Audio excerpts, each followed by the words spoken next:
کوئی بندہ کسی کے پاس رہے اور اس سے کچھ سیکھے، وہ بندہ غلطی کر جائے تو لوگ کہتے ہیں فلاں نے تجھے سکھایا یہ تھا، یہ کہنا بھی غلط ہے، ایسی بات نہیں، کیونکہ ہر بار قصور تربیت کا نہیں ہوتا، بعض اوقات کچھ رنگ صحبتوں کے بھی چڑھ جاتے ہیں۔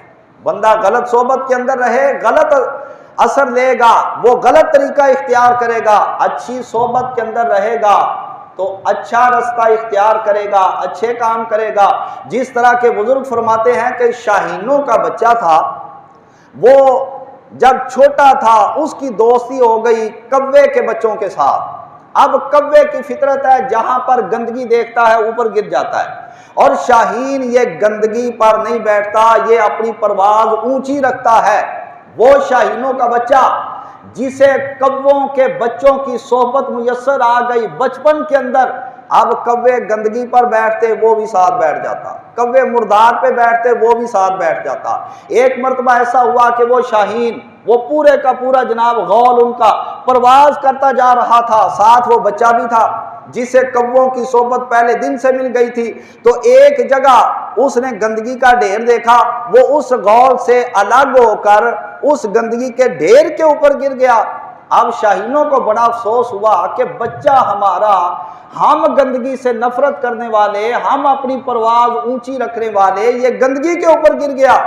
کسی شاہین نے کہا غلطی اس کی نہیں، یہ غلطی ہماری ہے، ہم نے پہلے دن سے اس کو کووں کی صحبت کے اندر جانے کا موقع کس واسطے دیا، کیوں نہیں؟ ٹھیک ہے نا؟ تو یہ غلطی ان لوگوں کی ہے جو اس مہینے کو منحوس سمجھتے ہیں، بعض دنوں کو منحوس سمجھتے ہیں، ان لوگوں کی اپنی غلطی ہے کہ انہوں نے پہلے دن سے اپنے آپ کو اہل علم کی مجالس سے دور کیوں رکھا۔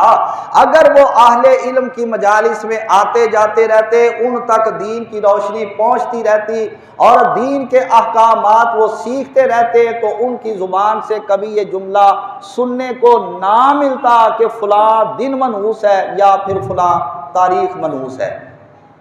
اب یہ جو ماہ سفر ہے، اس ماہ مبارک کے اندر کچھ واقعات ایسے پیش آئے کہ جن کی وجہ سے بندہ اس کے منحوس ہونے کا تصور تک بھی نہیں کر سکتا۔ مثال کے طور پہ حضرت مولا کائنات اور سیدہ کائنات رضی اللہ تعالی عنہما کا نکاح ہوا اسی ماہ سفر کے اندر، کیوں جی؟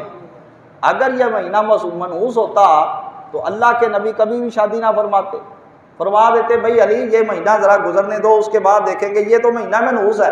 تو امام الانبیاء نے خود اپنی بیٹی کا، سیدہ کائنات کا نکاح، ان کی شادی اس ماہ سفر کے اندر کر کے اپنی امت کو بتا دیا کہ میں جس کو رب تعالیٰ نے دین دیا، مجھ پر اللہ نے دین نازل کیا، قرآن نازل کیا، تو میں جو اپنی بیٹی کی اس ماہ کے اندر، اس مہینے کے اندر شادی کر رہا ہوں، اس کا مطلب ہے کہ اس مہینے میں شرعی طور پہ شادی کرنا کوئی منع نہیں ہے۔ اگر کوئی کرے گا تو یقیناً اس کو اللہ کی طرف سے گناہ نہیں ملے گا اور نہ کوئی اس کو پریشانی کا سامنا کرنا پڑے گا، اللہ تعالیٰ ان کے اس عمل کے اندر برکت عطا فرما دے گا۔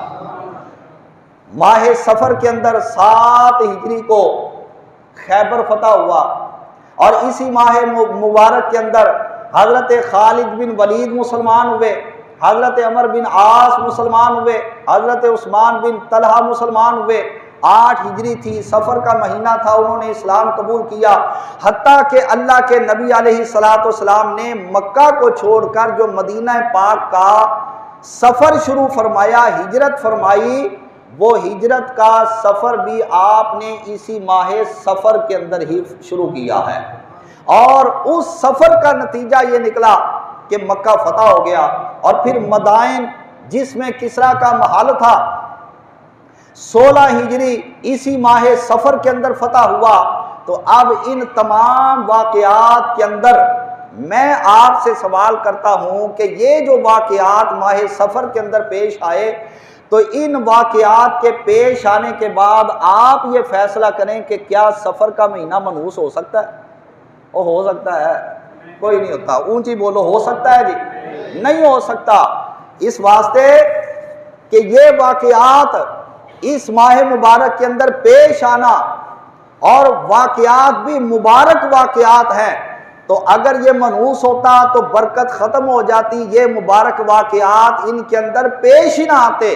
تو مبارک واقعات کا پیش آنا یہ بتاتا ہے کہ اس مہینے کے اندر بھی برکت ہے. تو جہاں پر برکت ہو وہاں پر نحوست کا کیا کام ہے؟ نحوست تو بوریا بستر لپیٹ کے ویسے ہی وہاں سے دوڑ لگا جاتی ہے.